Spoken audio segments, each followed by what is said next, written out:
வணக்கம். இன்றைய தலைப்புச் செய்திகள். தேசிய கீதத்துடன் வந்தே மாதரம் கட்டாயம் பாடப்பட வேண்டுமென்று மத்திய அரசு அறிவிப்பு.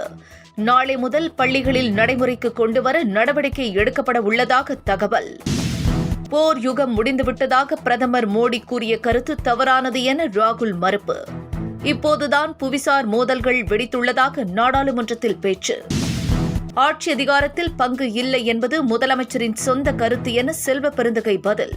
இதனால் கூட்டணியில் பிளவு என்று அர்த்தமல்ல என்றும் விளக்கம்.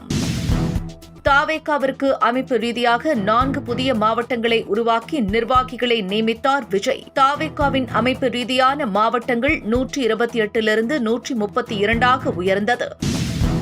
சீமான் சாட்டை துரைமுருகன் சென்னையில் அதிரடி கைது. போராட்டம் நடத்தி வரும் தமிழக மாநில அரசு வாழ்வாதார இயக்க பணியாளர்களுக்கு ஆதரவளிக்க சென்றபோது போலீசார் நடவடிக்கை.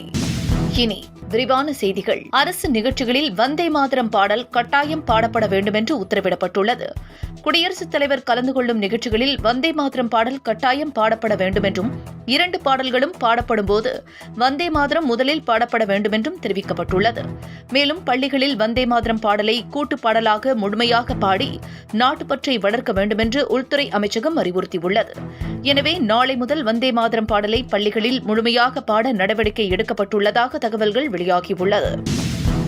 ஆட்சி அதிகாரத்தில் பங்கு இல்லை என்பது முதலமைச்சரின் சொந்த கருத்து என்று செல்வ பெருந்தகை தெரிவித்திருக்கிறார். ஆட்சி அதிகாரத்தில் பங்கு என்பது தமிழகத்திற்கு ஒத்து வராது என்று முதலமைச்சர் தெரிவித்த கருத்துக்கு மாணிக்கம் தாக்கூர் எதிர்வினையாற்றியிருந்தார். இதுகுறித்து விளக்கமளித்துள்ள செல்வ பெருந்தகை, அவர் கருத்து தெரிவித்ததாலேயே கூட்டணியில் பிளவு என்று அர்த்தமாகாது என்று குறிப்பிட்டார். மேலும் இந்த விவகாரத்தில் காங்கிரஸ் திமுக தலைமைதான் முடிவு செய்யும் என்றும் கூறினார். மாத சிவராத்திரி மற்றும் வார விடுமுறையொட்டி போக்குவரத்துத்துறை சிறப்பு பேருந்துகளை இயக்குகிறது. அதன்படி சென்னை உள்ளிட்ட முக்கிய நகரங்களில் இருந்து நாளை முதல் 3 நாட்களுக்கு சுமார் 750 பேருந்துகள் இயக்கப்பட உள்ளன. இதுவரை 5000க்கும் மேற்பட்டோர் முன்பதிவு செய்துள்ளதாக தகவல்கள் வெளியாகியுள்ளது. இதற்கான TNPSC இணையதளம் மற்றும் செல்போன் செயலிகளில் முன்பதிவு செய்ய ஏற்பாடு செய்யப்பட்டுள்ளது. T20 போட்டியில் இந்தியா பாகிஸ்தான் அணிகள் மோதும் போட்டி பெரும் எதிர்பார்ப்பை ஏற்படுத்தியுள்ளது. கொழும்புவில் வரும் 15ஆம் தேதி இந்த போட்டி நடைபெறவுள்ள நிலையில் அதை நேரில் காணவும் ரசிகர்கள் அதிகம் விரும்புகின்றனர். இதை பயன்படுத்தி விமான கட்டணங்கள் பன்மடங்கு உயர்த்தப்பட்டுள்ளதாக கூறப்படுகிறது.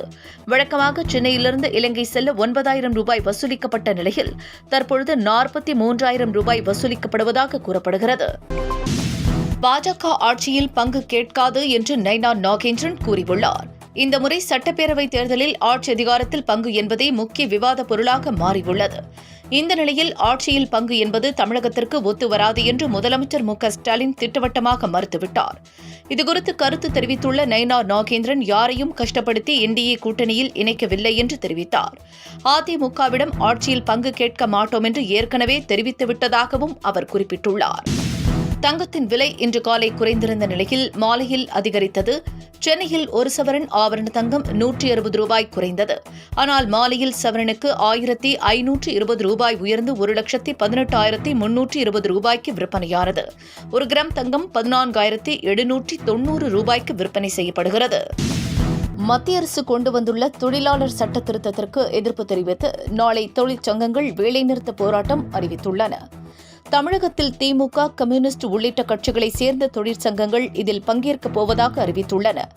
அதேவேளையில் வேலை நிறுத்தத்தில் போக்குவரத்து தொழிலாளர்கள் ஈடுபடக்கூடாது என்று நிர்வாகம் எச்சரித்துள்ளது.